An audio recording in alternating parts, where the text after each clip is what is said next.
तो क्या चिराग पासवान अकेले लड़ने जा रहे हैं चुनाव? आसार ऐसे क्यों दिख रहे हैं? क्या बीजेपी में सही में नहीं बनी बात?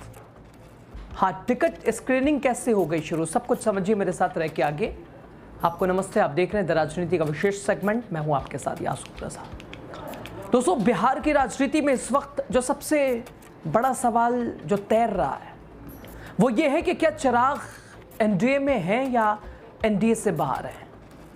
अभी सीट शेयरिंग चूंकि भारतीय जनता पार्टी की ओर से ये बताया गया है कि अब तो लगता है शायद जब चुनाव की तारीखों का ऐलान हो जाए तभी सीट शेयरिंग तय होगा, किसे कितनी सीट। चूंकि ये डर है भारतीय जनता पार्टी को, एनडीए के बीच ये डर है कि अगर अभी पहले ही अनाउंस कर दें तो शायद कैंडिडेट भी इधर उधर हो सकते हैं और दल भी हो सकते हैं। और चिराग पासवान को लेकर तो ऐसी लगातार चर्चाएं है ही हैं, लगातार सरकार पर निशाने भी साधते रहे हैं, नीतीश सरकार से सवाल भी पूछते रहे हैं। लेकिन एक खबर जिसने कई सवालों के जवाब देने की कोशिश की है दोस्तों, क्या चिराग पासवान एनडीए से अलग होकर चुनाव लड़ने की तैयारी में? सीट शेयरिंग को लेकर अब तक एनडीए में कोई मीटिंग नहीं हुई है ऐसी कि ये तय हो सके कि भाई जेडीयू को कितनी सीट। अनुमान जरूर लगाया गया, सूत्रों के हवाले से जरूर इधर उधर वाले विश्लेषण चले हैं, लेकिन जेडीयू की अपनी डिमांड है, चिराग की अपनी है, मांझी की अलग है, उपेंद्र कुशवाहा की अलग है। लेकिन सीट शेयरिंग को लेकर औपचारिक तौर पे दोस्तों कोई एनडीए में मीटिंग नहीं हुई है, लेकिन चिराग की स्क्रीनिंग कमेटी पूरी तरह एक्टिव हो चुकी है, तैयार हो चुकी है, खलबली तेज है। दोस्तों, क्या बीजेपी और जेडीयू को चिराग की चुनौती का सामना करना ही पड़ेगा, जो लगातार चर्चा है? क्या जिसे चूंकि कहते हैं मैं तो मोदी का हनुमान हूं, क्या उस बात को मानते हुए चिराग कॉम्प्रोमाइज करेंगे या चिराग के वो कैंडिडेट उन तमाम प्रत्याशियों का प्रेशर जो कि 130 पिछली बार थे, इस बार 40 भी नहीं होंगे तो कहां जाएंगे वो? दोस्तों, बिहार की सियासत में गर्मी है, हर ओर तैयारी है, और इस बीच सबसे महत्वपूर्ण और सबसे बड़ी चुनौती एनडीए के लिए खींचतान, आपसी कलह, अंदरूनी बगावत। और शायद अमित शाह साहब इसीलिए बिहार में ही बैठे हैं। 10 दिन में दूसरी बार बिहार। दोस्तों, एलजेपी-आर के नेता चिराग पासवान, जहां एनडीए में अब तक सीट शेयरिंग को लेकर कोई औपचारिक बैठक नहीं हुई है, दूसरी तरफ चिराग पासवान ने स्क्रीनिंग कमेटी की बैठकें शुरू कर दी हैं। खलबली दिखाई दे रही है। एलजेपी-आर के संसदीय बोर्ड की बैठक साफ तौर पर यह संकेत दे रही है, उससे मिल रहा है संकेत कि पार्टी अपनी रणनीति बना चुकी है और अगर लास्ट तक वो बिल्कुल साथ रहेगी, लेकिन अगर जो डिमांड है वो पूरी नहीं हुई तो पार्टी का अपना रोड मैप तैयार है।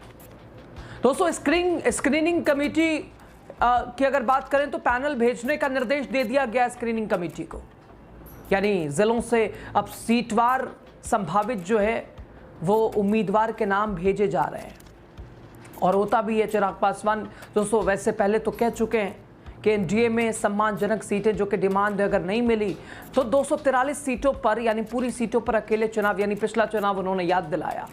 2020 में एलजेपी-आर ने 130 से ज्यादा सीटों पर अपने उम्मीदवार उतारे थे। हालांकि बीजेपी और जेडीयू की तरफ से चिराग को महज इस बार 20 सीटों की पेशकश है। नीतीश भी नहीं चाहते हैं कि चिराग को इससे ज्यादा सीट मिले, यानी अगर चिराग को सीट दी जाएगी तो कटेगी तो इन्हीं दोनों में सीटें, लेकिन खुद जेडीयू चाहती है ज्यादा सीटों पे लड़ें, बीजेपी भी उसकी भी वही कोशिश है। उधर जीतन राम मांझी के अपने तर्क हैं और चिराग को भी वो साफ कह रहे हैं कि चिराग ज्यादा लालच ना करें। दोस्तों, चिराग पासवान, उनके जीजा अरुण भारती, वो भी कह चुके हैं कि चिराग पासवान की पार्टी का एक एक कार्यकर्ता चिराग को मुख्यमंत्री देखना चाहता है। और शायद कई वक्त पे आप वो बैनर भी देखते होंगे जिसमें बिहार की पुकार चिराग पासवान जैसा छपा होता है, दिखाओ। और कार्यकर्ता पार्टी के चाहते हैं, चिराग युवा है, चिराग की कोशिश भी बिहार के लिए ही काम करने की है, तो क्यों ना बिहार के मुखिया ये चिराग। लेकिन वो तो बहुत लंबी लड़ाई है, वो दिल्ली दूर है। खैर दोस्तों, चिराग पासवान की पार्टी एलजेपी-आर संसदीय बोर्ड की मीटिंग हुई है और इस मीटिंग में जो प्रदेश अध्यक्ष हैं इन्होंने मीटिंग करी है और पैनल मांगा गया है। पैनल यानी कि सीट से जो हर सीट से जो संभावित उम्मीदवार है उनके नाम मांगे गए हैं और नाम दोस्तों मांगे जाते हैं। टिकट चूँकि दावेदार होते हैं, हर सीट पे 10-15 दावेदार होते ही हैं, टिकट मांगते हैं आमतौर पर एक सीट के लिए, और उसी में से जो 3 बेस्ट कैंडिडेट होते हैं, अच्छे कैंडिडेट होते हैं, जिनकी ज़मीनी स्तर पे पकड़ होती है, विश्वसनीयता होती है, और उन नामों को फिर उन नामों का पैनल जिलों से भेजा जाता है प्रदेश ऑफिस, और वो प्रक्रिया शुरू कर दी है एलजेपीआर ने, चिराग पासवान के दल ने, उनकी टीम ने। ये स्क्रीनिंग होती है और सब कुछ उसमें देखा जाता है। उसके बाद एक नाम सब कुछ देखते हुए फाइनल कर दिया जाता है, और वो कवायद शुरू हो गई है एलजेपीआर ने। हालांकि एनडीए में अभी सीट शेयरिंग को लेकर बात करने को लेकर कोई बड़ा नेता तैयार नहीं है। दोस्तों एक बात गौर करने वाली है और आपको समझनी भी पड़ेगी। चिराग पासवान की पार्टी 2020 में कितने सीटों पर चुनाव लड़ी? 130 सीटों पर चुनाव लड़ी, और उसमें 130 कैंडिडेट तो उतरे होंगे, और भले ही चिराग पासवान, लोजपा, रामविलास को सफलता नहीं मिली, खैर ये अलग विषय है, लेकिन चिराग की पार्टी तो चाहती है कि हम ज़्यादा से ज़्यादा सीटों पर चुनाव लड़ें। अब ज़रा एक छोटी सी बात को आप समझिए, आपको बताते हैं।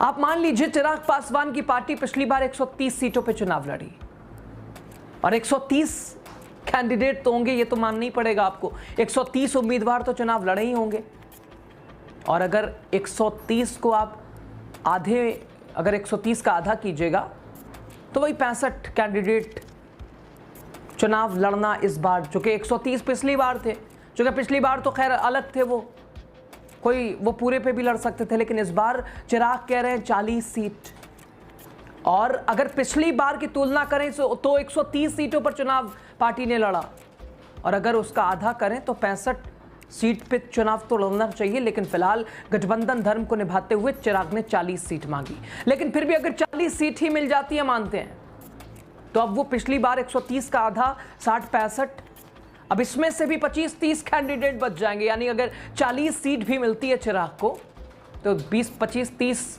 उम्मीदवार फिर अगर पिछले बार वाले से आधे में भी रह जाएंगे, तो ऐसे में वो 25-30 जो नेता होंगे, यानी पिछले बार जो पार्टी ने चुनाव लड़ा, जितने सीटों पर कैंडिडेट उतारे, अगर उसके आधे भी हों तो बात पूरी है। लेकिन यहाँ तो सिचुएशन 20 की है।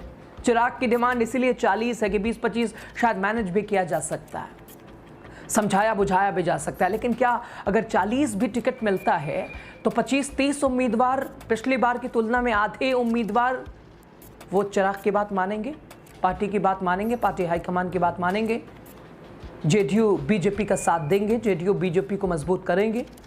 वो कहाँ जाएंगे जिन्होंने पिछली बार चुनाव लड़ा? हालांकि पार्टी की सिचुएशन ये रही कि परिणाम पक्ष में पार्टी के नहीं आया, लेकिन उम्मीदवार तो अगर पिछली बार की तुलना में कुछ तो आधा ही अगर करें तो 60-65 उम्मीदवार हो जाते हैं, और यहाँ 40 की बात चिराग कर रहे हैं, और ये तो चिराग की बात है 40। उधर नीतीश कुमार तो 20 के चक्कर में है, भारतीय जनता पार्टी भी तो 18-20 के चक्कर में, 20-22 से ज़्यादा नहीं। अब ऐसी सिचुएशन में पार्टी की ये रणनीति है कि अगर इस बार भी बात नहीं बनी, 40 सीटों पर अगर बात नहीं सुनी गई, 40 सीटें नहीं दी गई, तो ये तो संभावित समझिए चिराग पासवान की राहें अलग हो जाएंगी। बचे कैंडिडेट क्या वो भारतीय जनता पार्टी जेडीयू का समर्थन कर? आपने तस्वीर देखी थी अभी 2 दिन पहले मुजफ्फरपुर की, जेडीयू और एलजेपी के वो कार्यकर्ताओं के बीच ज़बरदस्त लड़ाई, और ऐसे में उम्मीद की जा सकती है कि वही कार्यकर्ता वहाँ साथ देंगे पार्टी का, और ये कहते हुए कि भाई जेडीयू या फिर बीजेपी का सपोर्ट करना है। तो ये तो तय मान के चलना पड़ेगा कि अगर चिराग के बात नहीं मानी गई 40, जो कि 40 में भी एलजेपीआर कॉम्प्रोमाइज करती नजर आ रही है, पार्टी प्रदेश अध्यक्ष और खुद चिराग के जीजा के मुताबिक, लेकिन अगर पार्टी 20 सीट देगी तो चिराग और मांझी के अपने कवायद हैं, मांझी के अपने टारगेट है, उपेंद्र कुशवाहा की अपनी चाहत है, और नीतीश कुमार को तो बड़ी पार्टी बनना ही है। भाजपा चाहती है कि प्रदेश में कैसे बहुमत में हम आए, और अगर बहुमत में आने के लिए भी सीट, ज़्यादा सीटों पर चुनाव लड़ना पड़ेगा। और ऐसे में चिराग पासवान के लिए क्या ये मुसीबत की घंटी है? चिराग पासवान के दल के लिए क्या ये मुसीबत की घंटी है? क्योंकि प्रत्याशियों का प्रेशर चिराग पासवान पे भी है कि पिछली बार चुनाव लड़ा, इस बार कैसे नहीं लड़े।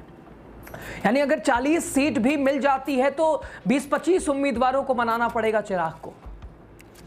लेकिन हालात ऐसा लग रहा है कि 20, 22, 25 से ज़्यादा नहीं मिलना और चिराग की राहें अलग दिखाई दे रही हैं।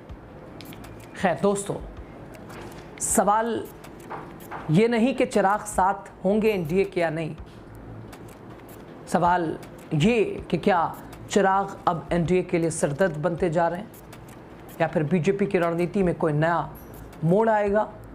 चाणक्य नीति क्या कुछ काम आएगी या चाणक्य नीति बिखर जाएगी? एनडीए की ये माला जो एक साथ है, क्या वो बिखर जाएगी और बिहार चुनाव में इसका परिणाम भुगतना पड़ेगा? खैर, चिराग और उनकी पूरी टीम की चेतावनी कि अगर सीट जो डिमांड है, अगर उस अनुसार सीट नहीं मिली, अपनी राहें 243 और स्क्रीनिंग कमेटी की मीटिंग ये बता रही हैं, ये चहल पहल बता रही है कि तैयारी शुरू हो गई है। खबर पे आप क्या सोचते हैं? चिराग पासवान का स्टैंड क्या लग रहा है? चिराग क्या एनडीए के साथ होंगे, नहीं होंगे? आप बताइए। और इस बार बिहार में कौन सा दल इंडिया एनडीए के बीच, किस पर कौन सी बाहर तरफ तैयारी है, कौन किस पर भारी? चिराग को लेकर भी आप अपनी राय दीजिएगा। शुक्रिया आपका।